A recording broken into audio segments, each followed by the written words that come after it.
record in the Meigs County Common Pleas Court, State versus Hochstetler, 25 CR 038. For the record, I'm Linda Warner, the Common Pleas Court Judge. Please raise your right hand, sir. Do you hereby swear or affirm the testimony you're about to give will be the truth, the whole truth, and nothing but the truth, so help you God? Yes. Tell me your name. Samuel Hochstetler. And your counsel is going to identify himself. Perfect Bank. Okay, and we're going to ask that that microphone be turned on. Thank you. Got it. And that everyone's speaking to that microphone. And if it helps, we have the cordless microphone. If we'll grab that, bailiff. So for the attorneys in particular, we need it.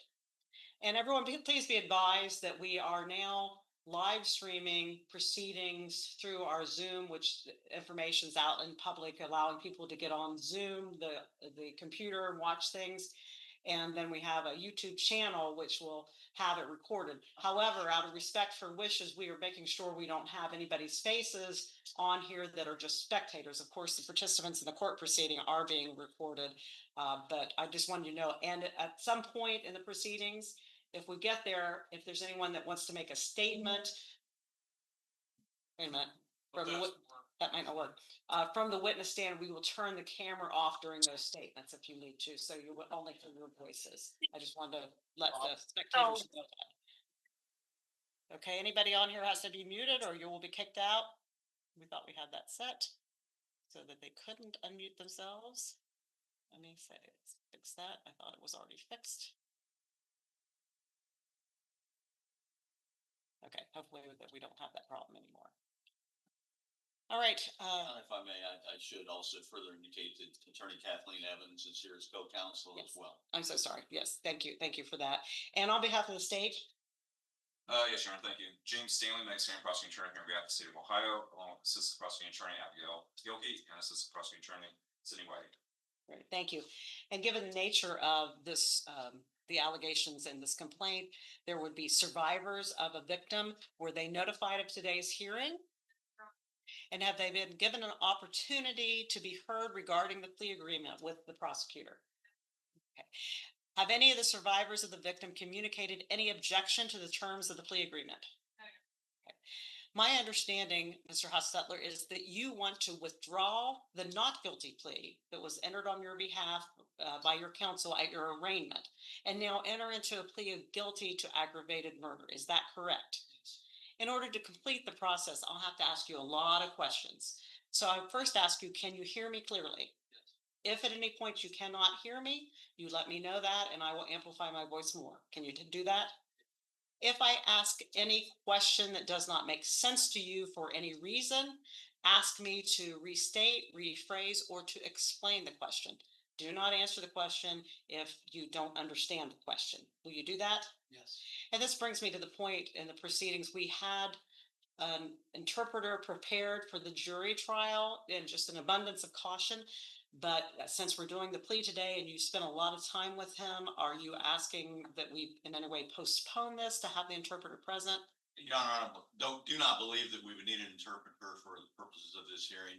I have reviewed all the plea forms and other associated forms with him word for word, answered any questions he may have about that and explained those, even that he didn't ask questions about. Thank you for that. Then you understand that you would have had the right to have an interpreter since English is not your first language, but Pennsylvania Dutch is your first language. You understand you would have that right? Yes. Okay. Based upon what your attorney has just said, I understand you'd be willing to waive or give up that right and proceed today without an interpreter. Is that correct? Yes. Okay. And are you having any difficulty understanding anything I'm asking you? No. If during the hearing you have any questions, whether it's because I said something and I said it in a way that you weren't sure what I meant, like I mentioned earlier, or if it just brings to mind, I want to talk to my attorney before I proceed, just say the word and we will stop proceedings, let you leave the room and speak privately with your two attorneys. So let me know if at any point you need to talk to your attorneys. Will you do that? Yes. And I need you to continue answering all questions out loud with complete and real words, English words, because that's all we understand here, most of us, and to do so because we are making a recording of everything. Will you do that? Yes. Okay. Is there anything preliminary from the state? No, Your Honor, thank you. From defense counsel? No, Your Honor, thank you. Mr. Hochstetler, state your full name, including any middle name. Samuel L. Hochstetler. And what does the L stand for? I think it's for Levi. That's my dad's name is Okay, and that is spelled how? Levi. And spell your last name for the record. Hochstetler. Thank you. And we already established English is not your first language. What is your first language? Pennsylvania Dutch. That you feel comfortable today proceeding using the English language because that's your second language and you're proficient in it. Is that correct? Okay. Are you the same person that's in the indictment in case number 25 CR 038? How old are you? 19. What is your date of birth? 247. And do you have a social security number? How far did you go in school? 7th grade. Can you read and understand written English proficiently? Yes. Okay. And we're going to talk in a little bit about that proficiency because I think your attorney allowed you to read the paperwork, but he also told me that he went through the paperwork with you word for word. Yes. Is that accurate? Okay. Have you ever served in the military?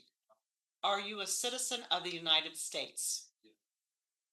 Are you under the influence of any medications, drugs, alcohol, or other mind-altering substances?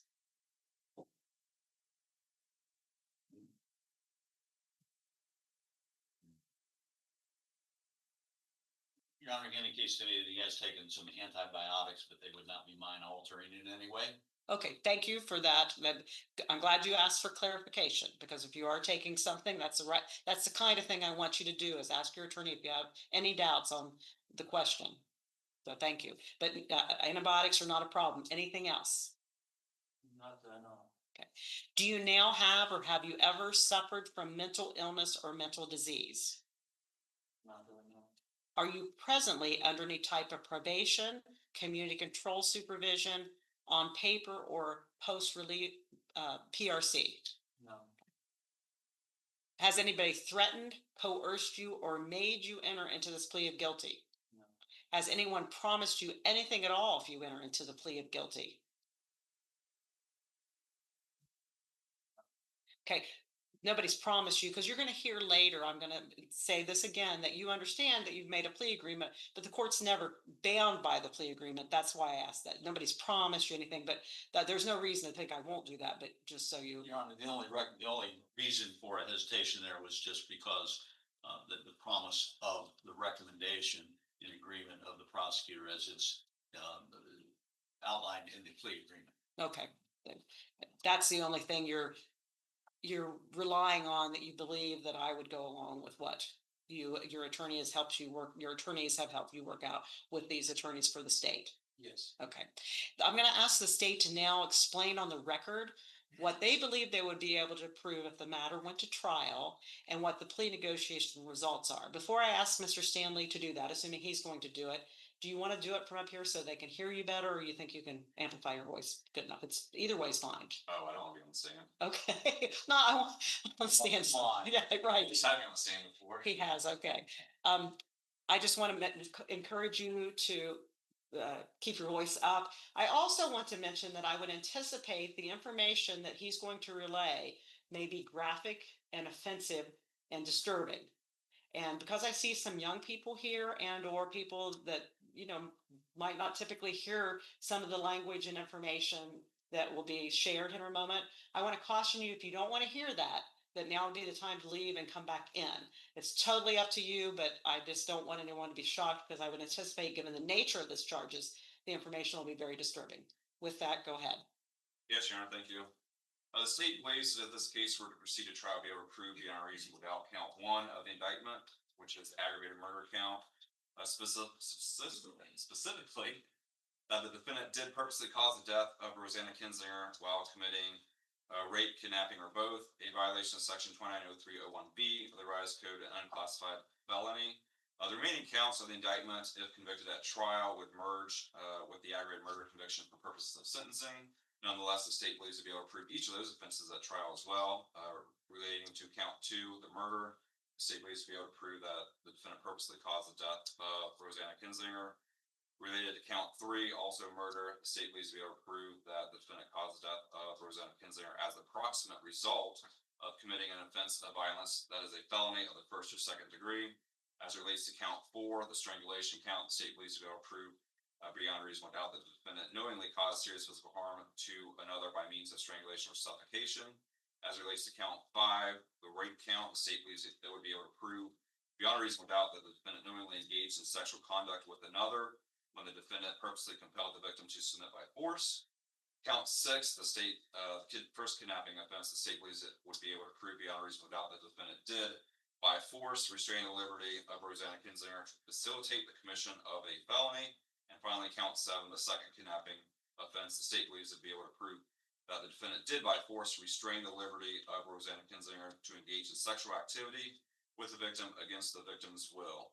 Now, the evidence in this case will show that the defendant restrained the victim's liberty to facilitate the commission of a felony and to engage in sexual activity against the victim's will, and that the sexual activity was sexual conduct in which the defendant purposely compelled the victim to submit by force, that the force was a strangulation offense committed by the suffocating the victim, which that, along with positional asphyxia, caused the victim's death purposely, and that the death was a proximate result of the commission of a felony of the first or second degree, and the purposeful death of the victim was caused while the defendant raped the victim.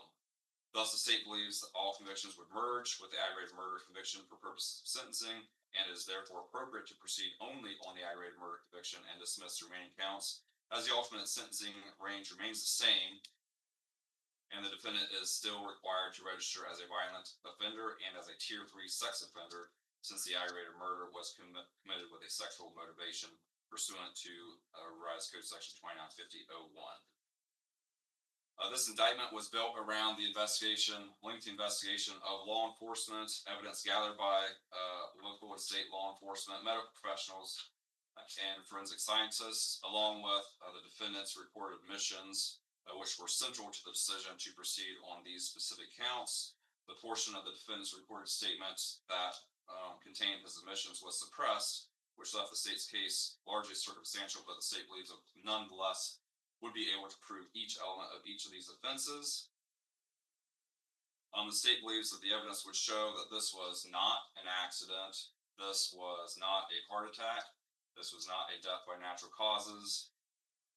The defendant and Rosanna were not courting, they were not dating, they were not together, they were not seeing each other, they were not engaged in a casual sexual relationship, they were not romantically involved, and there was nothing romantic about this encounter that happened on March 12th of 2025.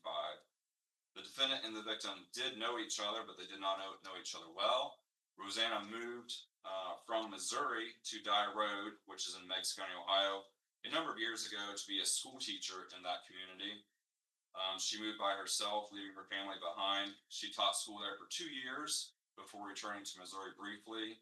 Soon thereafter, she came back to the Dye Road residence, where she lived ever since in a trailer on the Troyer property. While there, Rosanna did farm work, made baskets and soaps, and did other things to make a living for herself. She did have drivers who would drive her places when she needed to go somewhere, who knew her well and became her friends, and who would be witnesses in this case if it proceeded to trial. Not long after Rosanna moved to Meigs County for good, her family moved from Missouri to join her in this community, and they moved onto a farm on New Lima Road, where they still live today. Rosanna was 28 at the time of her death. During 2024, the defendant moved from Kentucky to the community on Dye Road, and he lived in the Troyer home, which is directly across from Rosanna's residence on Dye Road. He stayed there until around Christmas 2024. He stayed there for a few months, returned to Kentucky, and then came back at around Christmas in 2024. And he was 18 at the time Rosanna was killed. The two had some interactions, and the witnesses would testify to that. The state believes the evidence would show that Rosanna did not particularly care for the defendant. She certainly harbored no romantic feelings for the defendant whatsoever. Rosanna was last seen alive during the evening hours of March 12th, 2025, when she and others, including the defendant, were working on completing a greenhouse on the property by pulling plastic over the structure. Rosanna had plans of growing tomatoes in that greenhouse during last summer. While the two didn't really communicate during that time, witnesses would testify that they observed the defendant and acting in a manner that they believe was showing off towards Rosanna or attempting to flirt with Rosanna. After she finished her work on the greenhouse, she left and went to a neighbor's house where she collected her laundry from the clothesline and then returned to her home. The next day, a driver showed up at her residence to take her somewhere as they had planned, but Rosanna did not answer the door. Rosanna's dog was still tied to the porch, which was unusual. The driver took note of that, but didn't think too much of it and left. Throughout the day, others in the community realized that Rosanna was missing. She hadn't showed up for work. She didn't join others for lunch or dinner like she sometimes did. So they began asking around about her whereabouts. Mose Troyer called the driver to inquire if she was still with the driver, and the driver informed him that she was never with her that day. Thereafter, Mose went to Rosanna's residence to check on her. The front door was locked, however, the back door was unlocked, so he gained entry into her property through her back door. Once inside, he was surprised to find her goat in there. She did not keep the goat in the residence. It's highly unusual that the goat would be in there. He and others later would speculate as far as how the goat got in there. The state believes that when the defendant either entered or exited the property, that's how the goat got in there. But while in there, after noticing the goat, he called for Rosanna. Rosanna did not answer. He walked toward her bedroom. Her bedroom door was open, and that's when he saw her. She was naked and bent over her bed. He approached her and shook her to see if she was still alive, but he immediately knew that she was dead. So he backed out, went outside, and told the others what he had discovered. Amongst the others was the defendant. While Mose and the other elders puzzled about who to call, the defendant suggested they should call the coroner.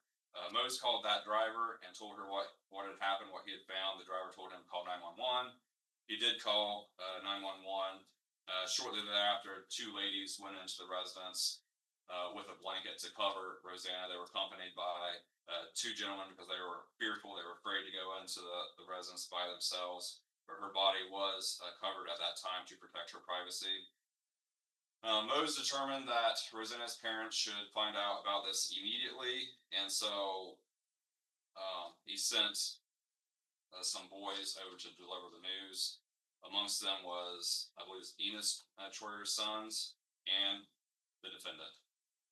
They traveled by buggy to the Kinsinger farm, approximately 2 miles away, and when they arrived, the defendant took it upon himself to be the one to tell Rosanna's father that Rosanna had died. This, of course, was a horrific shock to Rosanna's family.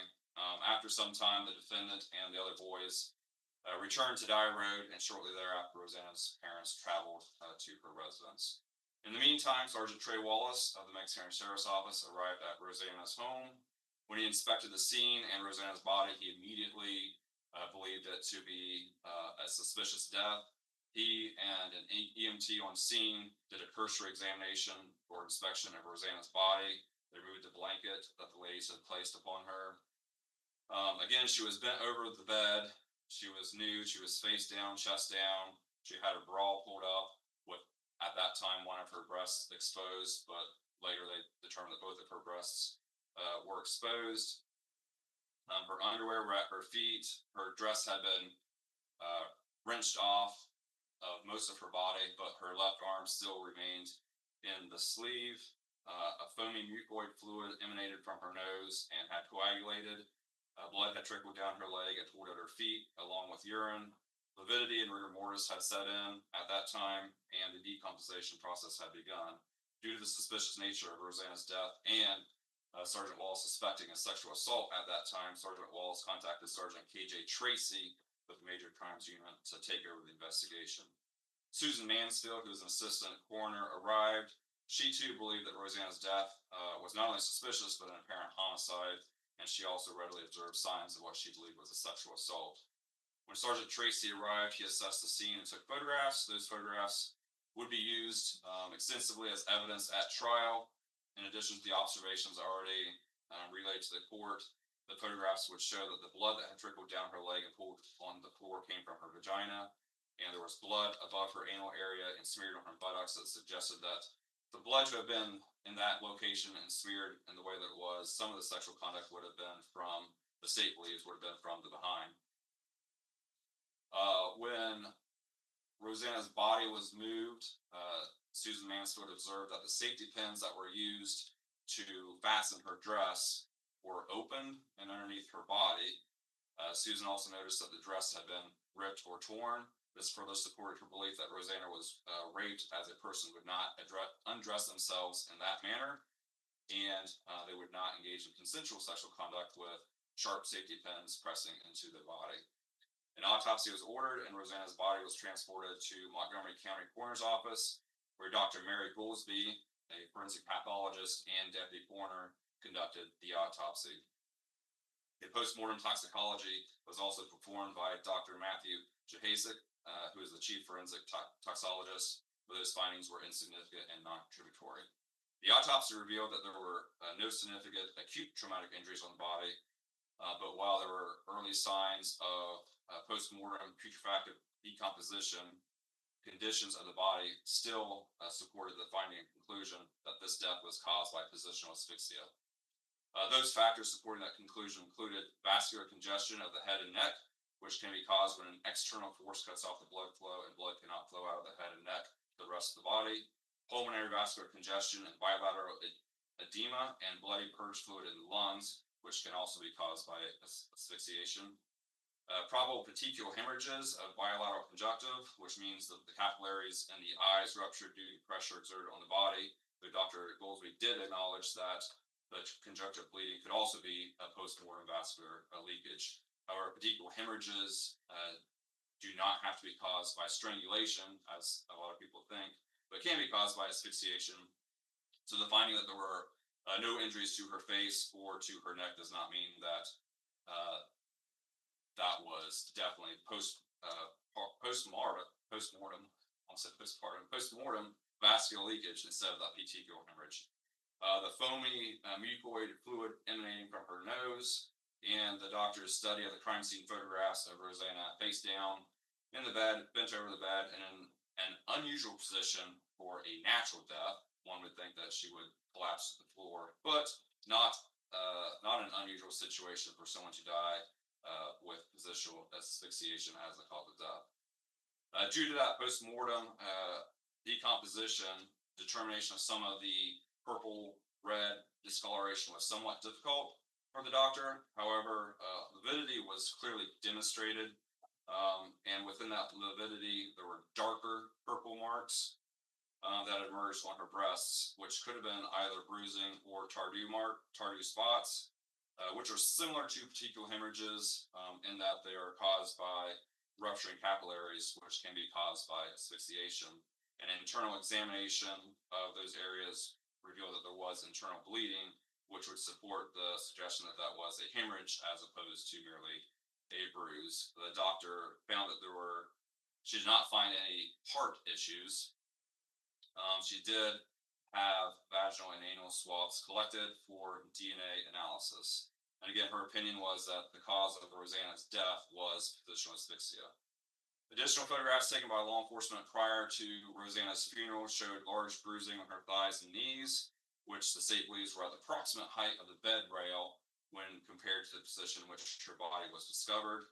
Additionally, and of importance, would be testimony from two of the ladies who would indicate that the next day when they removed the bedding from Rosanna's bed and shook out the blanket, her lower dentures fell out of the blankets. Her upper dentures were found at the scene on a dresser, but the lower dentures fell out of the blankets. The night Rosanna was found, most people couldn't sleep or couldn't sleep well.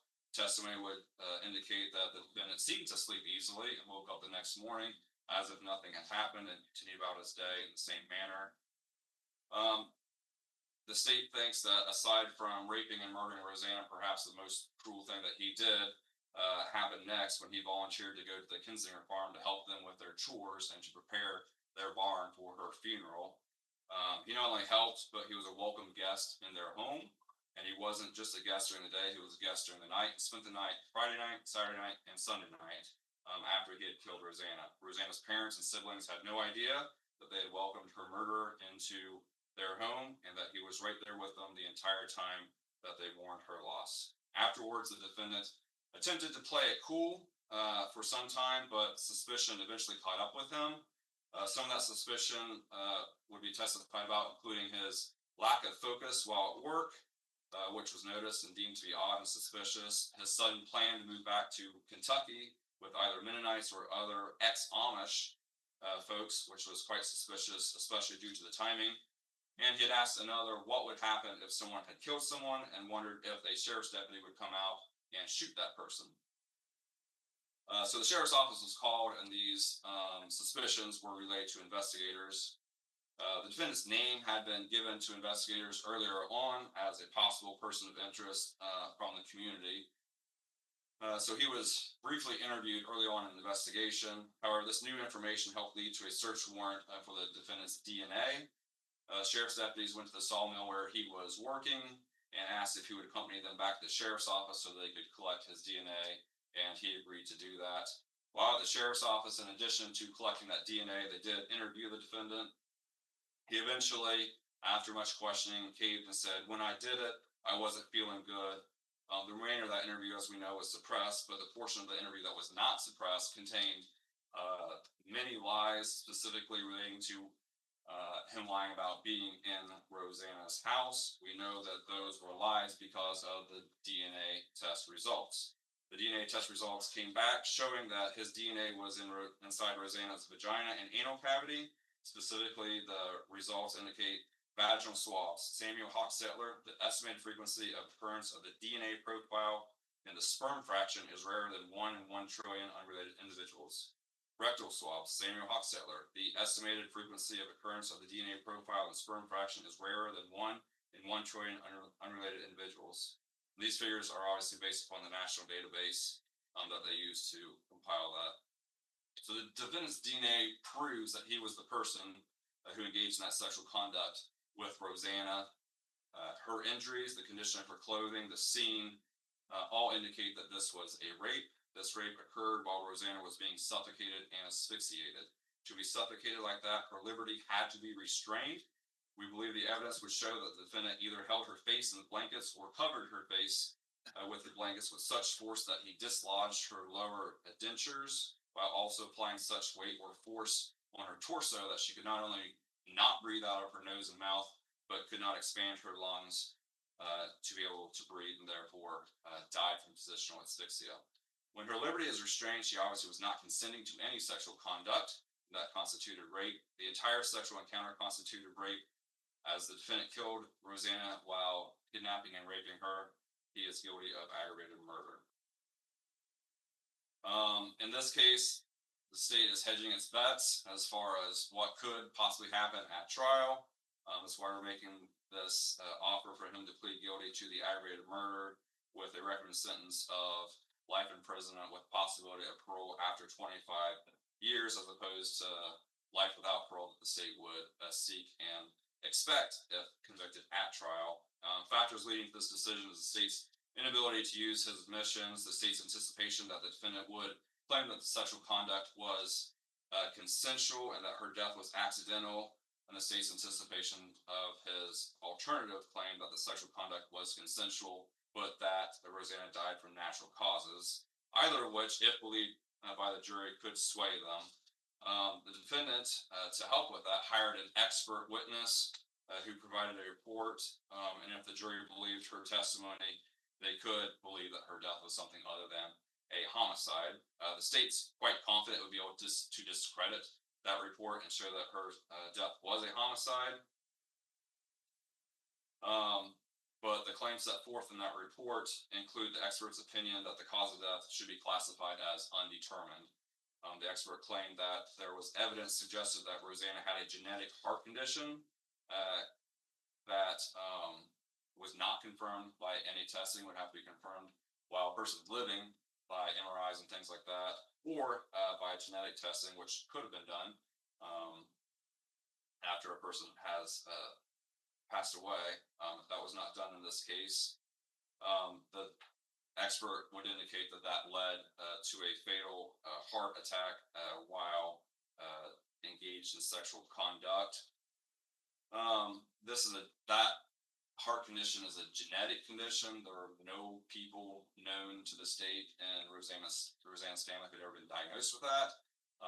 Admittedly, they don't always doctor the way non-Amish people do as far as testing and whatnot. But there's no family history of heart issues except for one person who did have a fatal heart attack. But there's nothing to indicate that she had this specific heart condition. Further, the state believes that even if the jury were to believe that perhaps this was a cardiac event, it would be reasonable to suspect that the cardiac event happened because she was being raped and suffocated and asphyxiated. The expert would acknowledge that there was evidence of positional asphyxia, though she claims it is impossible to tell if Rosanna was in a position for asphyxia. However, those photographs that Sergeant Tracy took at the scene would clearly show that she was in a position when her body was found for positional asphyxia.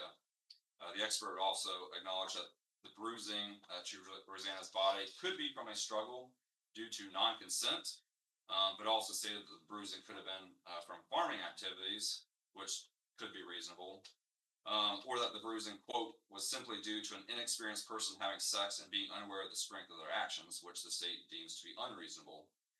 However, not knowing how a jury would interpret that evidence and other evidence in the trial, particularly coming from an expert witness, the state has reached this decision to resolve this case with the aggravated murder with this recommended sentence of life in prison with potential parole after 25 years. The state does believe it would be able to prove each element of each of the offenses if we did proceed to trial. However, this resolution does save everyone from having to go through the trial. It saves witnesses from reliving the painful events of that day and the days and weeks and months that followed. It preserves Rosanna's dignity, respect, and modesty, and is in line with what I believe are the desires and wishes of Rosanna's family and their community at large. So again, this resolution does include the defendant pleading guilty to aggravated murder, and the state anticipates that he will make admissions to support a finding of guilty for that offense. Once he does that, the state will move to dismiss the remaining counts of the indictment, including the specifications. In addition to the prison sentence, the defendant would be required to pay court costs and register as a Tier 3 sex offender and a violent offender. So you would not be dismissing the specifications, he would be admitting those in order to be or not challenging those in order to be registered as a sex offender as well as a violent offender. No, so I believe he can be required to be a registered sex offender based upon his conviction of aggravated murder, with it being an offense committed with a sexual motivation, and the aggravated murder is specifically defined as a violent offense. Okay. So the state's position was that we would dismiss all the counts as well as specifications. Okay, that's fine. And no objection. And you believe he nevertheless, and you stipulate nevertheless, he would be required to register as a sexual a predator as well as a violent offender. He would be required to register as a sex offender. Offender, The sex not offender. predator. Yeah. And also as under the violent offender registry for a period of 10 years. 10 years. As a Tier 3 sex offender for the remainder of his life every 90 days. Okay. According to the requirements of the information that must be provided in the form that I'm sure going to address in a few moments. That's correct. You have anything else to add to the plea? For your sake, maybe fewer moments than what it may be with Mr. Stanley's rendition of things. As he alluded to in towards the end of his remarks, either implicitly or just basically alluding to them, had we gone to trial in this matter, there would be many facts that he had presented that we believe that called for conclusions and presumptions and assumptions that we would have been contested. I'm not going to go through a litany of what those would be and that sort of thing, given the nature and the sensitivity of this case, particularly for those in attendance, and particularly the family of Ms. Kinsinger. This was certainly a tragic, horrific incident, and they've sustained and suffered a lot of pain and mental anguish and suffering that certainly no parent or no brother or sister would would ever choose to go through. But the important thing is, for purposes of this plea, while again there were many things that we would have challenged in the course of the trial, nevertheless we would stipulate at this point in time that there were sufficient facts to prove each essential element of the crime of aggravated murder to support this plea. In essence, Mr. Hochstetler does admit that he had purposely caused the death of Rosanna while committing at least kidnapping through the course of the strangulation, or probably more appropriately defined as smothering, and that smothering was done as a result of his fear, his lack of experience, but with, as required under the element of defense, with the purpose to cause her death, as approximate cause of that smothering. Okay, that he knew that in putting a blanket over her face, that it could, in under the circumstances, likely cause her death, which would be sufficient, I think, to meet the elements of the offense as outlined in the count 1 of the indictment, and that which he is pleading guilty to. I would indicate that in speaking with him, that he has a great amount of remorse and sorrow for what took place on March the 12th of 2025. That was never his intention, and it was never indicted, indicating that there was any prior calculation, design, or prior purpose to do any of these acts. Other than that, he would admit that he had gone to Rosanna's trailer with the intention of having sexual relations with her. That was a motivation for his entering the trailer, and that the things that occurred after that were things that, again, were not planned. It was not his purpose or intent, except that in the moment, again, out of his youthfulness, his inexperience, his fear, his uncertainty about what happened and why it happened, and things of that nature, that he did perpetrate the smothering, which would also entail the kidnapping to have taken place in order to effect the smothering and be the proximate cause of Rosanna's death. Again, he has indicated to me on several occasions, as I've met with him over the 14 months that I have represented him, of his sorrow, of his regret having caused the Kinsinger family and the community much mental anguish, pain, and suffering in that respect, and has indicated to me that he prays for Rosanna and prays for them on a regular basis. As I know the court is aware, he has spent time reading his Bible. He does have a King James version of the Bible, and he also had an international version of study Bible that he has used not only to improve himself, if you will, while at the jail, but also has counsel and led Bible studies and things like that with other inmates in the jail who had never been introduced to Jesus Christ. Again, going back to my earlier comments, in Proverbs, it says that what a man says seems to be correct until it's been challenged. And to the extent that many of the facts that Mr. Stanley had put forth are things that we think were based upon some conjecture and some speculation, particularly with regard to things found in the coroner's report, the autopsy, where it would indicate that some evidence of positional asphyxia, that things like Trudeau spots would be evidence of positional asphyxia, but in the autopsy it also said versus postmortem decomposition. Well, what does versus means? It could be one or the other. So there would be things of that nature that we would have been seeking to challenge. There would be things of the nature of the statements made by some of the witnesses that we don't think would have been entirely credible in the context of this case, but nevertheless, we do stipulate there's sufficient evidence to support a plea of guilty to the charge of aggravated murder and the elements of the offenses outlined in count 1 of the indictment. again, he would not be pleading to either of the specifications, but we also would stipulate that he nevertheless would be deemed someone who needs to register on violent offender registration, violent offender registry, and also as a tier 3 sex offender.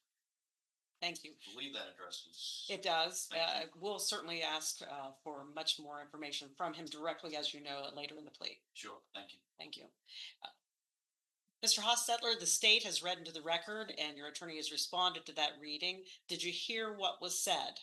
Yes. Is that the same information your attorney discussed with you before a hearing? Yeah. Was anything different? I don't think so. Was anything missing?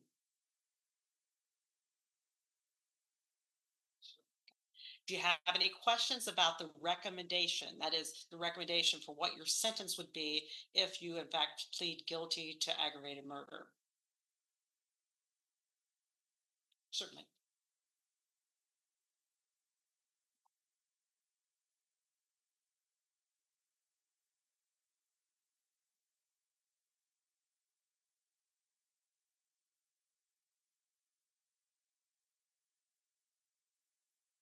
Have you read the plea agreement? Has your attorney read it to you and reviewed it with you? In fact, as I indicated earlier, he read it actually word for word to you. Is that correct? Yes. Do you feel like you understand what that plea agreement says? Yes. Do you have any questions about the plea agreement? No. Do you understand that while you and the state have presented to the court, which is me, a recommendation for sentencing, the court does not have to accept it? Yes. Now, knowing the court is not obligated to follow the plea recommendations, do you still wish to proceed? Do you understand that this is a jointly recommended or agreed sentence between yourself with the help of your attorneys and the state of Ohio? Yes. Do you understand what that means? Yes.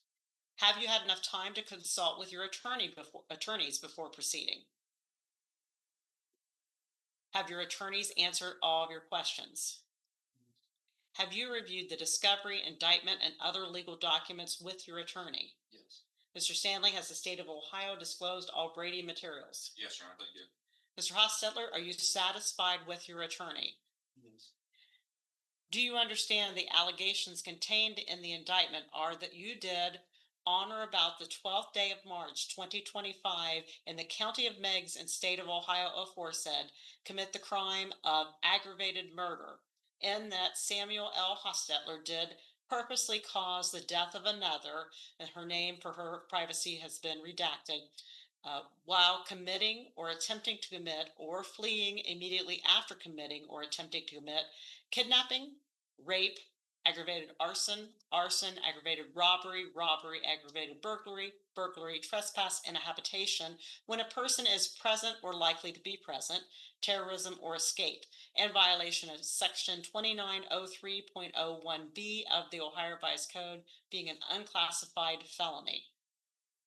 Yes. Do you have any questions about the elements of that offense?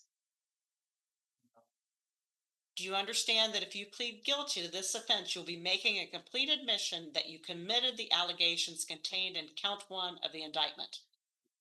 Do you understand if you plead guilty, the court will enter judgment of guilt against you and will proceed to sentence you immediately?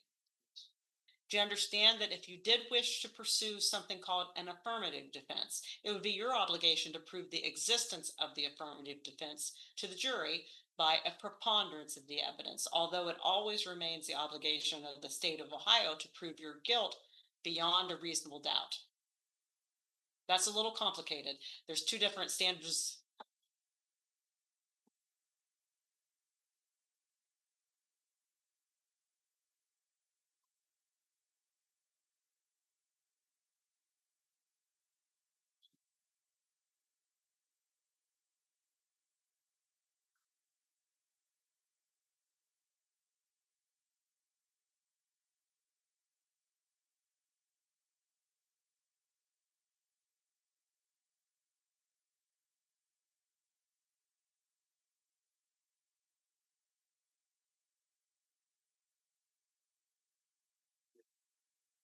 Do you want that explained by the court, or you believe your attorney has explained it and now you understand it? Yes. There are different burdens of proof for what, compared to what you would have to prove for an affirmative defense. It's much lesser burden of proof compared to what the state has to prove before you can be found guilty of something as serious as aggravated murder, which has to be beyond a reasonable doubt.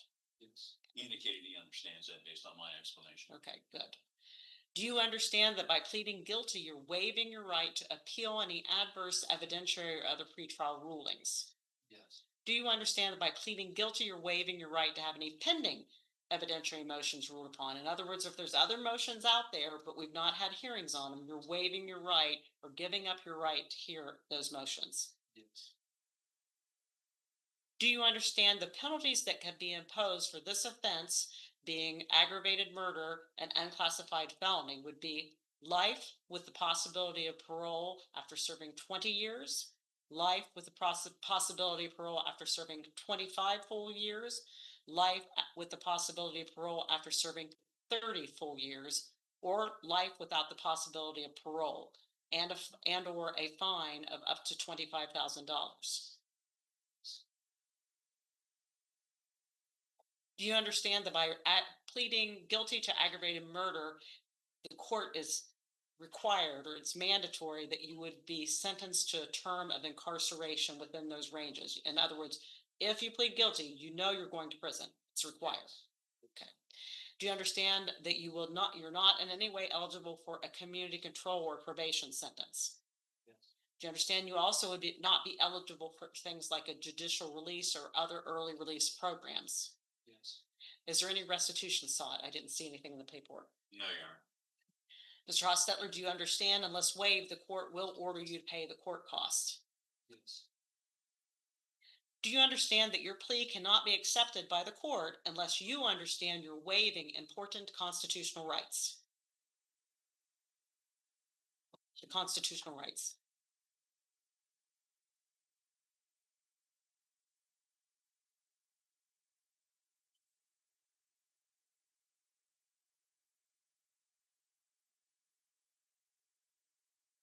Yes.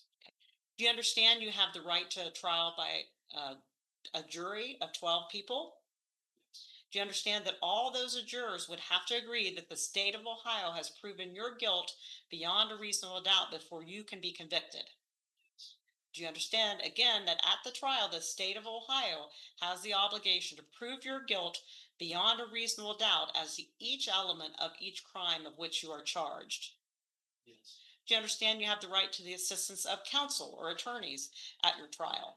Yes. Do you understand you have the right to confront or cross-examine, or your attorney would cross-examine or ask questions of any witness who testifies against you at trial? Yes. Do you understand you have the right to something that's called compulsory process, which is the right to compel, require, demand, or make witnesses attend the trial through the issuance of subpoenas to make sure they're in court when you need them? Do you understand that you cannot be forced to testify against yourself at trial? Yes. Do you understand you have the right to testify at trial if you want to after consulting with your attorney? Yes. Do you understand if you elect not to testify at trial, your silence cannot be used against you in an attempt to prove your guilt? Do you understand each of these rights? Yes. Do you have any questions about any of these rights? Do you understand if you plead guilty, you'll be waiving all of these important constitutional rights? Do you understand by pleading guilty, you will lose some of your civil rights as well, which means you may not vote, serve on a jury, hold public office, or work as a public employee, and you may be denied a license to engage in certain professions? Yes. Do you understand that your felony conviction would prohibit you from knowingly acquiring, having, carrying, or using any firearm or dangerous ordinance? Yes. Do you have any questions about the firearms restrictions? Do you understand, based upon your conviction, you would also not be eligible for an expungement or sealing of your record later? Do you understand, with regards to some of these civil rights, that specifically your right to vote will be suspended during any period of incarceration, but would be restored upon release from confinement if that happens, even if you are still on parole, post-release control, or community control? Do you understand, however, that voter registration is canceled upon conviction and you would have to re-register before you could vote? Do you understand your right to serve as a juror or to hold public office are not restored unless or until you receive a final release from the adult parole authority or have completed all post-release control or community control sanctions? Yes. Do you understand that you would be prohibited from circulating or signing any nominating petitions, voter registrations, applications, or ballot initiative petitions? Yes. Do you understand each of these civil rights consequences? Do you understand that if any fine, court cost, restitution, or other financial sanctions ordered in connection to this conviction remain unpaid, the state of Ohio may place a block on your ability to register a motor vehicle or transfer its title in an attempt to have the amount owed paid in full? Yes. Do you understand that if you hold any professional license in Ohio, including but not limited to a license to practice medicine, nursing, law, pharmacy, social work, counseling, teaching, or to serve as a peace officer, this conviction would be reported to your licensing board and may affect your ability to keep such a license? Yes. Do you understand that a plea of guilty constitutes a complete admission and that the facts you are admitting today could be used against you in any subsequent civil lawsuit brought by the victim's family? Yes. Do you understand the victim's family retains the right to sue you separately in a civil trial for compensatory damages, including medical bills, property damage, lost wages, and pain and suffering, punitive damages for intentional, malicious, or egregious conduct? Any restitution in the court order does not prevent the victim's family from seeking additional damages in a civil action. Do you understand that? Do you have any questions about the civil liabilities? Do you understand, as has been discussed, you're going to be required to register as a sexually oriented offender under Tier 3 of the sex offender registration? Yes. Do you understand that depending upon the classification, you will have certain registration requirements and continuing verification requirements and rules based upon that classification status under Ohio Revised Codes Section 2950.01D and 2950.02S? Yes. Do you understand that once you're classified, you will have registration and continuing verification requirements at intervals based upon your classification status? Yes. We're going to read that form to you in just a little bit in detail. Do you understand that based upon your classification status, the sheriff may be required to notify victims, neighbors, schools, churches, and other institutions of your name, address, and offense? Yes. Do you understand, by virtue of being convicted of a sexually oriented offense, you may not reside within 1,000 feet of the premises of any school, preschool, or daycare facility? Do you understand, by virtue of being convicted of aggravated murder, you will have a duty also to enroll as a violent offender, and that failure to do so will be instructed to you, or I'm sorry, the instructions will be read to you separately, but I want to advise you now, and I will again, that if you fail to register as required in that separate form, it could result in additional criminal charges. Yes. Likewise, if you fail to register for the sexual offender registration, it could result in additional serious felonies. Yes. Do you understand you do not necessarily lose your right to appeal if you plead guilty? Yeah, ask questions. Go ahead.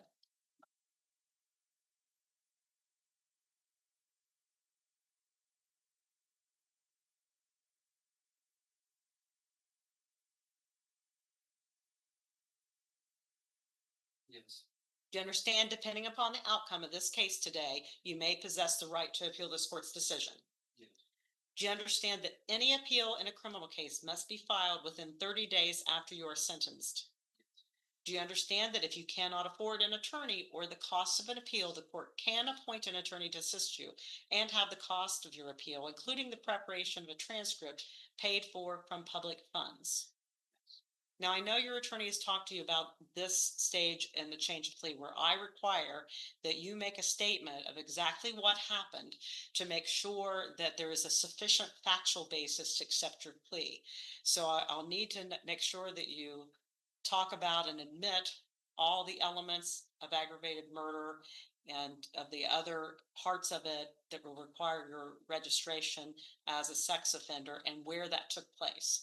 So you can either just tell me in your own words, or I can have counsel kind of lead you through that process, but I need to hear from your own mouth what you did. May I lead? Yes, you may. And Samuel, on or about the 12th day of March of 2025, did you enter the residence of Rosanna Kinsinger? Yes. And did you enter her residence with the purpose of having sexual relations with her? Yes. And did you in fact have sexual relations with her? In the course of the sexual relations with her, did you cover her face with a blanket or in any other way, push her face into a pile of blankets or anything to restrict her breathing and to hold her there against her will? Yes. And in doing so, was it your purpose then to, or knowing that in doing so, that it could be and likely would cause her death? Yes. And at that point in time, for whatever reason, fear or uncertainty or not understanding things, was it your purpose then to cause her death through that suffocation process? Yes. I believe that addresses each of the elements. And where did this take place? Where did this take place? If you know the address. I can't recite the address. It's in Diagram. 30. And in what county is that? That's really, Banks County. it is in Meigs County. Thank you. Okay, everyone's satisfied then. We've taken care of all the elements. Thank you. Yes, sir. Thank you, very much, Mr. Thank you. Nickbag. Mr. Hochstetler, do you have any questions for the court before we proceed? No. Do you want to speak more in private with your attorneys before we proceed?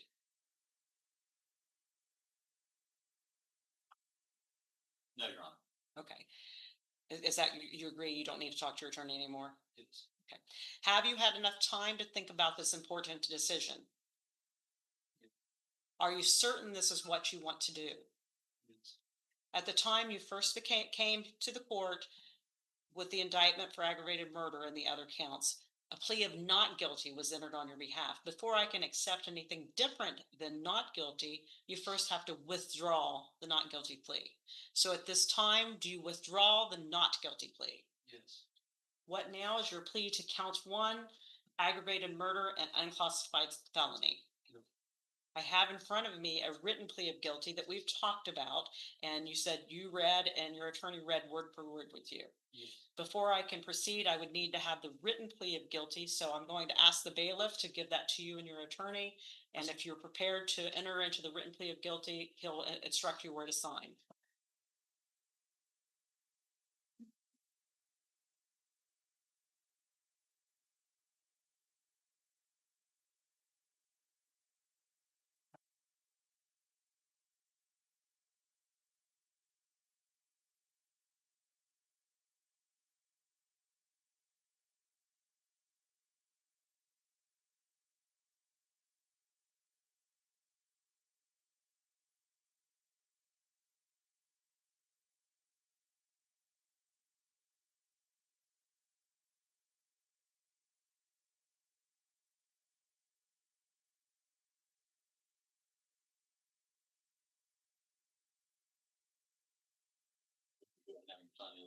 Yes, there, in addition to the plea of guilty, there is a waiver of jury trial and acknowledgement of rights. That's the page following.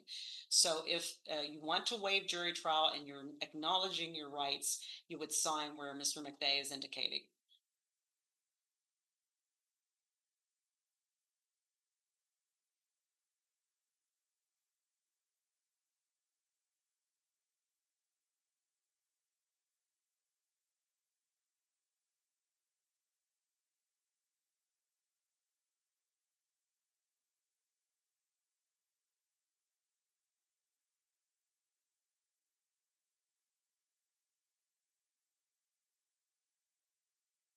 For the record, I've observed the defendant signing the written plea of guilty and the waiver of jury trial acknowledgement of rights, and likewise his attorney is signing where appropriate, and then the prosecutor will be handed the paperwork, and once he signs, then we'll proceed.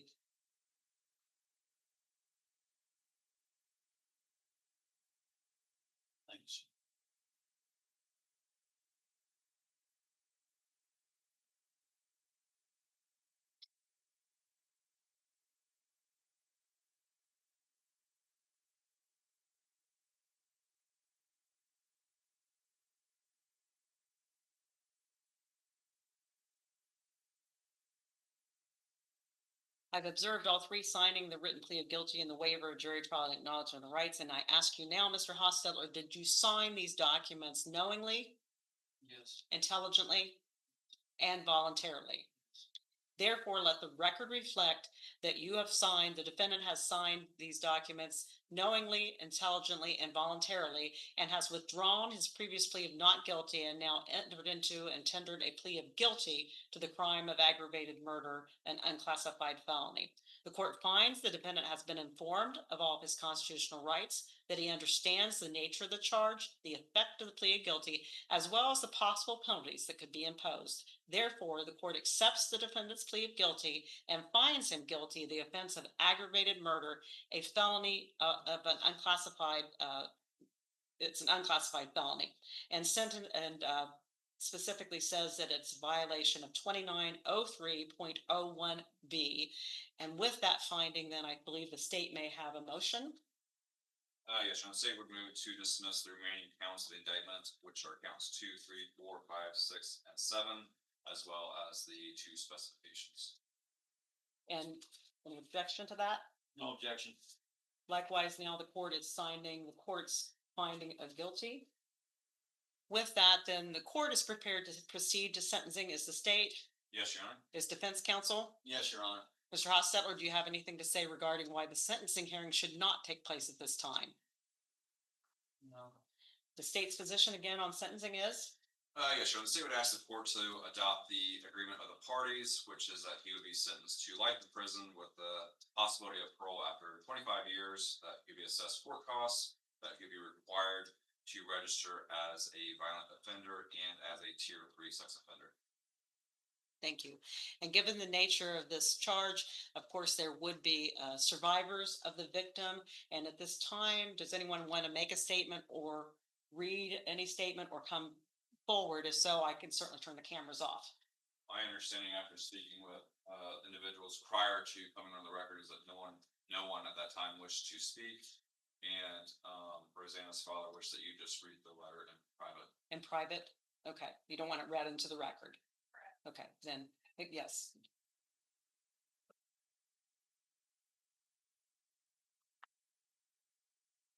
Thank you very much.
Thank you. I have read it and you don't want me to read any of it out loud.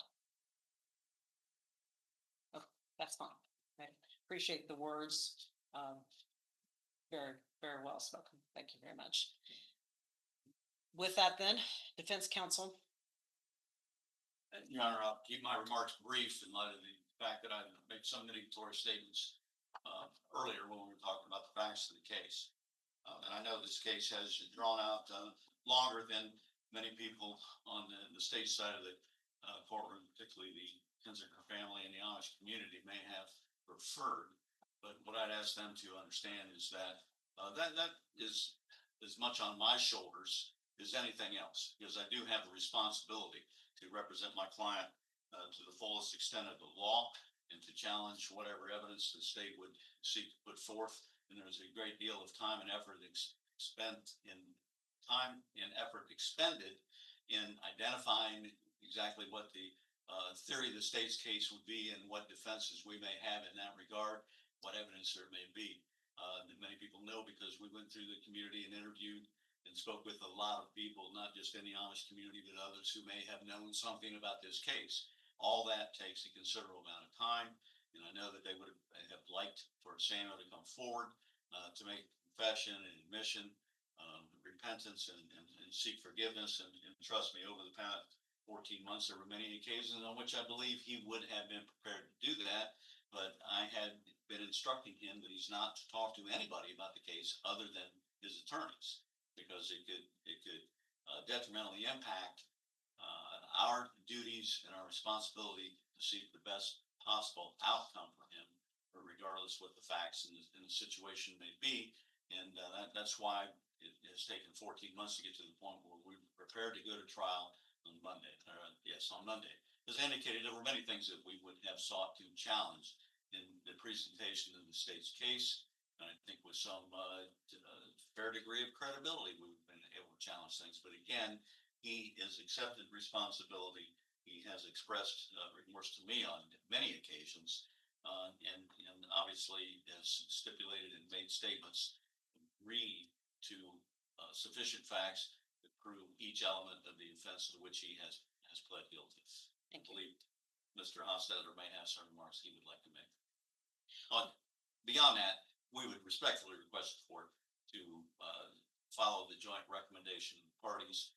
I think Mr. Stanley outlined very well and quite sufficiently in his remarks in presenting his summary of the case that this is in the best interest of justice, and given the way a jury may have interpreted certain facts or certain things as presented, it makes perfect sense for the sentence that has been jointly recommended by the parties. And we respectfully ask the court to follow that recommendation. As to court costs, we understand that we agreed that court costs would be assessed to Mr. Hochstetler. The only thing I would ask is that collection on those costs be deferred until some point in time, which he would be released and be able to earn money in order to pay those. As to have those costs coming off his books, I don't know that he will have anything more than limited contributions to his commissary accounts and things like that for the many years that he will be in prison. And would suggest that in collecting from his commissary, that is much a punishment of those people who would seek to provide funds so that he can buy soap and toothpaste and some of the necessities of life that ODRC does not provide, as opposed to just being an additional punishment to him and not having funds available to expend those types of things. And would ask the court to take that into consideration for those reasons. Thank you. Good, thank you. Mr. Hochstetler, now's the time for you to, if you want to make any statements on your own behalf or to present any information and mitigation of punishment. Your attorney indicated you may want to make such a statement so that the survivors can hear that. He's welcome to come up here because then that he can look them in the eye and say it if you want him to.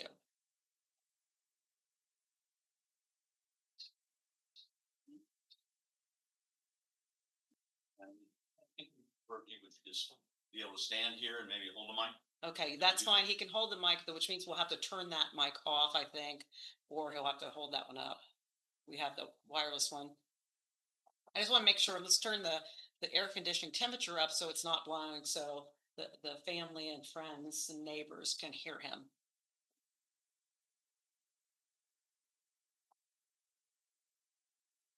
I don't know if it's going to have interference with even if that's off or not. It's private. Right, Kurt. Okay. Now, do you want to stand up?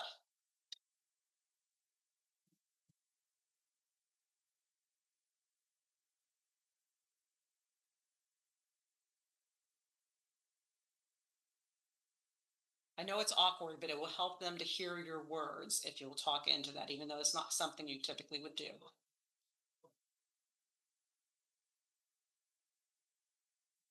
Yes, I am very sorry for everything I did. I wish I could go back to those days and different life out of what I made myself. And I'm sorry for all the grief I caused the family. I hope this can be some more closure for them.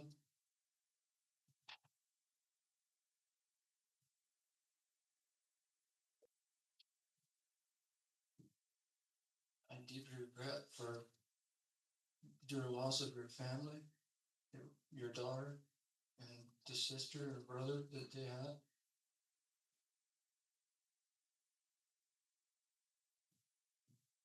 I don't know how to fully express how sorry I am for all this.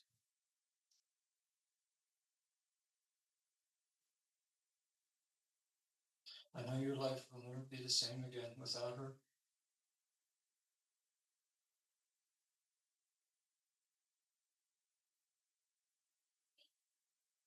But I hope you can be with them today in heaven.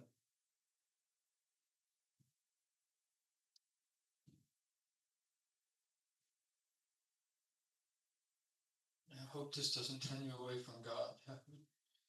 I hope you stay strong. I don't want to cause anything like that for you.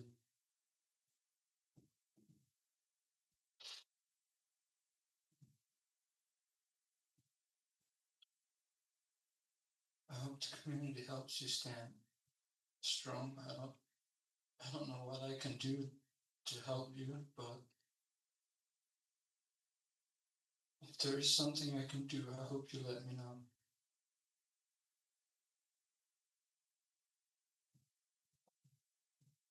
Thank you, Mr. Hochstetler. And I'll be asking the victim's family if they consider allowing me to share their words with him, to have a copy of this or not. You don't have to, but I think your words are important to share with him. Not necessarily in front of everybody else, but I think with your permission, we'll make a copy that he can take with him. So for the record, indication was okay. Thank you. Are there any other witnesses for the defense? No, Your Honor. The court must consider certain things before imposing sentence. One of them is that victim impact statement that we've heard, and it includes important words that Samuel needs to read. The court has also considered the Rule 11F statements, which are these plea negotiations that the learned counsel and there's 5 of you here, and that they've made the best decision possible for everyone involved here. The sworn testimony, the record, and other relevant information. The court has formulated its decision based upon the 3 overriding principles and purposes of felony sentencing, which are to protect the public from future crimes by the defendant or others, to punish the offender, and to promote the effective rehabilitation of the offender using the minimum sanctions the court determines accomplish those purposes without imposing an unnecessary burden on state or local government resources. To achieve these purposes, the court has considered the need for incapacitating the offender, deterring the offender, rehabilitating the offender, and providing for restitution of what was sought. The court has also made sure the sentence is not based upon any impermissible purpose. The sentence is consistent with other similar offenses committed by like offenders, and the sentence is proportional to the harm caused and impact upon the victims. The court has considered the seriousness and recidivism factors which may be applicable under revised code section 2929.12 B through E and 2929.12 F. The court has considered the fact that a prison sentence is in fact mandatory or required for this offense, and has considered the range of sentences possible for conviction of aggravated murder. And with that, the court finds and hereby sentences you to life in prison with the possibility of parole after 5 full years of prison. You also are going to have to 25. I'm so sorry. I was talking too fast.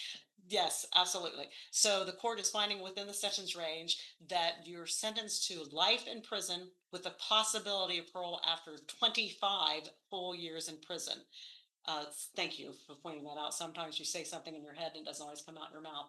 I'd like to hand you and your attorney some other forms that we're going to go through now. One is that sex offender designation. I have the one up here that you helped fill out that I'll be reading along with you and eventually handing to you to sign. So we're going to go through that together. It talks about this case as Meigs County case number 25 CR 038.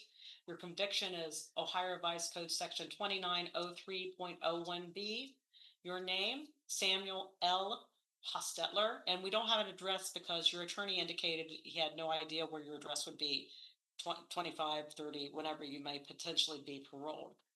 So I'm going to start reading each paragraph. Paragraph 1. You've been convicted of or pled guilty to a sexually oriented offense or a child victim offense as defined in Ohio Revised Code Section 2950.01. And you are one of the following. In this case, we've checked the one that you're a Tier 3 sex offender, child victim offender registrant. Paragraph number 2. You are required to register in person with the sheriff of the county in which you establish residency within 3 days of coming into that county, or if temporarily domiciled for more than 3 days. You are also required to register in person with the sheriff of the county in which you establish a place of education immediately upon coming into that county. If you establish a place of education in another state, but maintain a residence or temporary domicile here, you are also required to register in person with the sheriff or other appropriate official in that other state immediately upon coming into that state.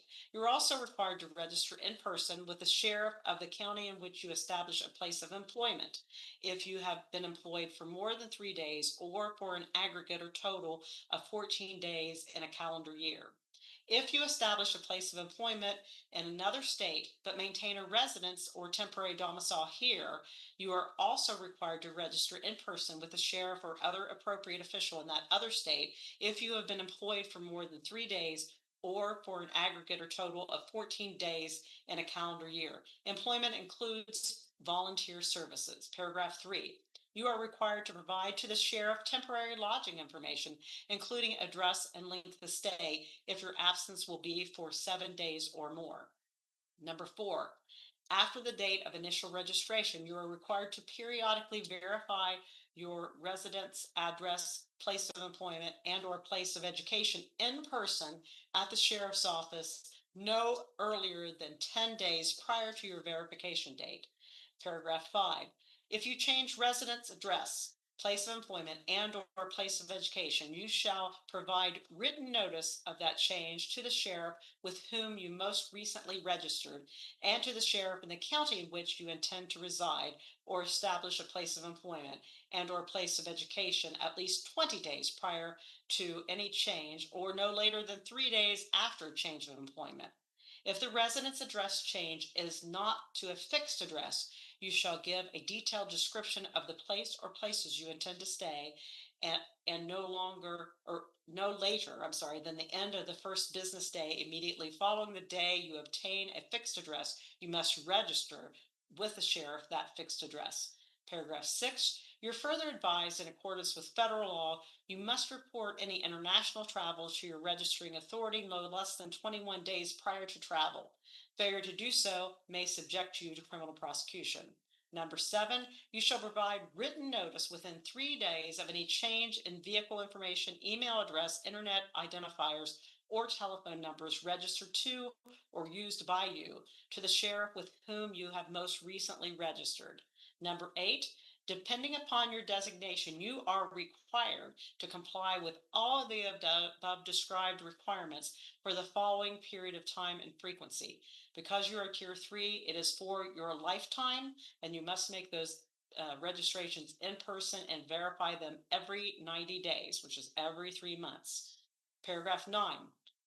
Since at this point we're going to assume your residence would be here in Meigs County, you shall register in person no later than 3 days after your release with the county sheriff, who's located at 104 East 2nd Street, Pomeroy, Ohio, or in any county in which you end up residing when you're released. Number 10, this is very, very important. Failure to register, failure to verify residence at the specified times, or failure to provide notice of a change in residence address or other required information as described above will result in criminal prosecution. Number 11 states that you acknowledge that the above requirements have been explained to you and that you will abide by all the provisions of the Ohio Revised Code Section 2950. And with that, if you don't have any questions, if you have questions, ask. If you have questions about the registration requirements, then we'll ask that you sign that, and then I'll acknowledge that you signed it. Thank you.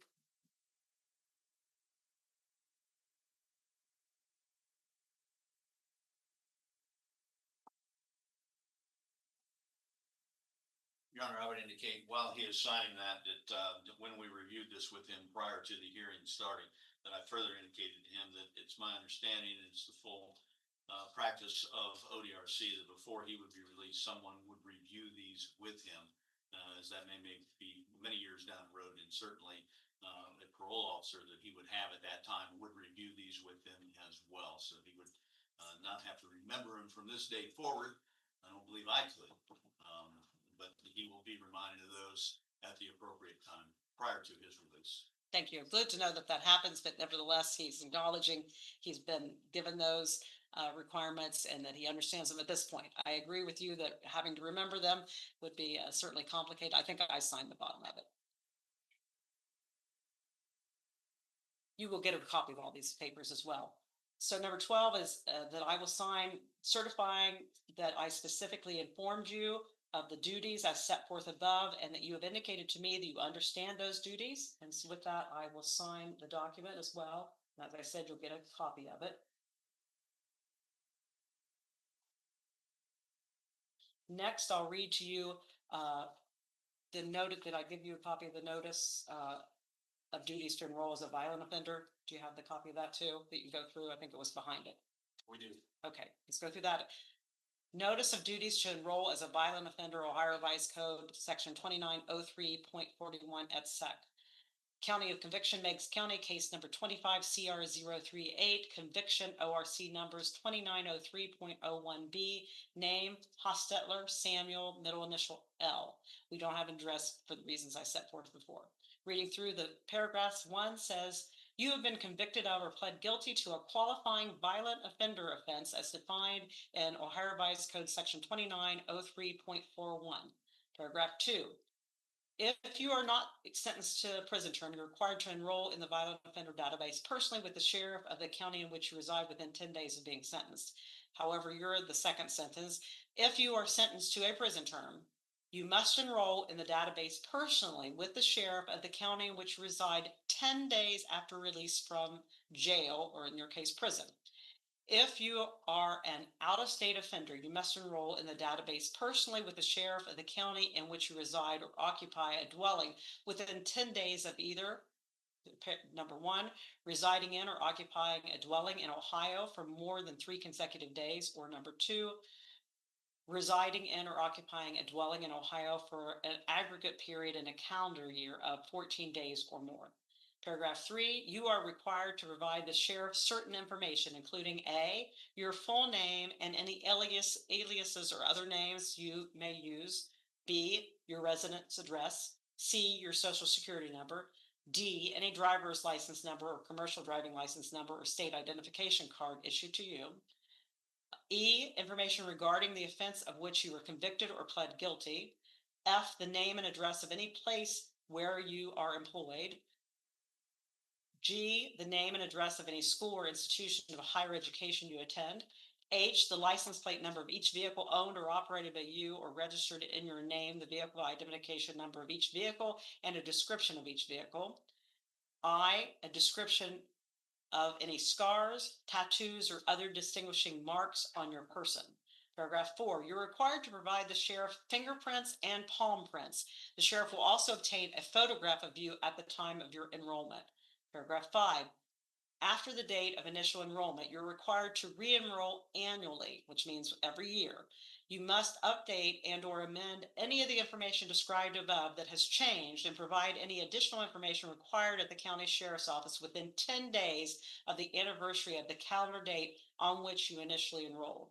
Paragraph 6, if you change your residence address during the 10-year enrollment period, you shall provide written notice of that change to the sheriff with whom you most recently enrolled and to the sheriff of the county in which you intend to reside within 3 business days of the change of address. Number 7, you are required to comply with all the above described requirements for a period of 10 years, unless your sentencing court determines otherwise, which I'm not, so it is a period of 10 years.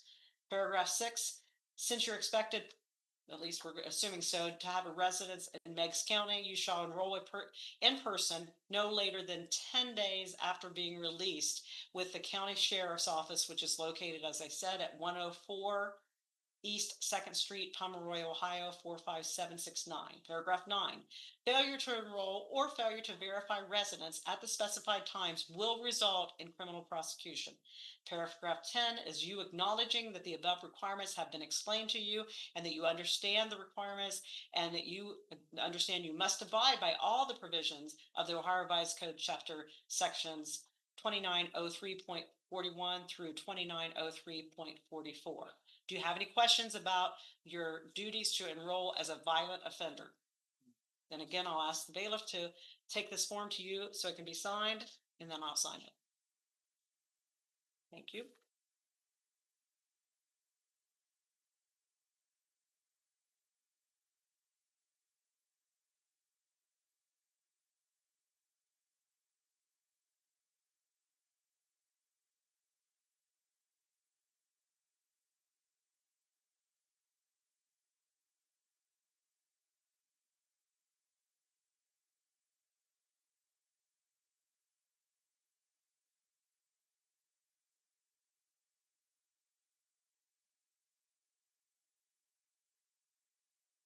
Thank you.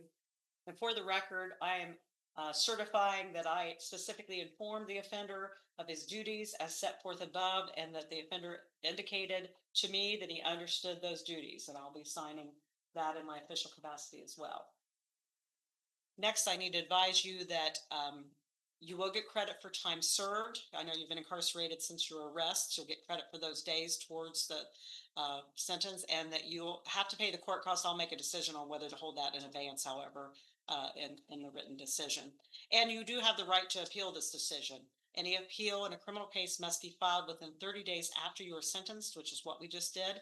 If you cannot afford an attorney or the cost of an appeal, the court can appoint an attorney to assist you and have the cost of your appeal, including the preparation of a transcript, paid for from public funds. Do you have any questions for me? Okay, you will be remanded to the custody of the Meigs County Sheriff, who will then transport you to the reception center, and then you'll be incarcerated for at least 25 full years. Your Honor, by my calculation, he would have 445 days of jail time credit with an arrest date of May the 5th, 2025 through today's date. And then he also would be entitled to any days between today's date and the date that he would arrive at the Correctional Reception Center. Yes. In the custody of ODRC. Yeah, we put the dates through today, and then they give the credit from today on. And we get those dates from the sheriff's office, and if it's different, how many did you say? I calculated 445 days. 445? 445? Yes. Okay. If it's different, if we get something different from that from the Meigs County Sheriff, we'll reconvene to make sure we get it clarified. I did not, because it's kind of last minute, I didn't get a written verification from the sheriff at this point. So with that, is there anything else? It's the state satisfied with the proceedings? Yes, Your Honor, thank you. Defense counsel? Yes, Your Honor. Okay. With that, then we'll ask that he be remanded to the custody of the Meigs County Sheriff. Thank you, Your Honor. Thank you. Thank you. I'll let him go out first before I go.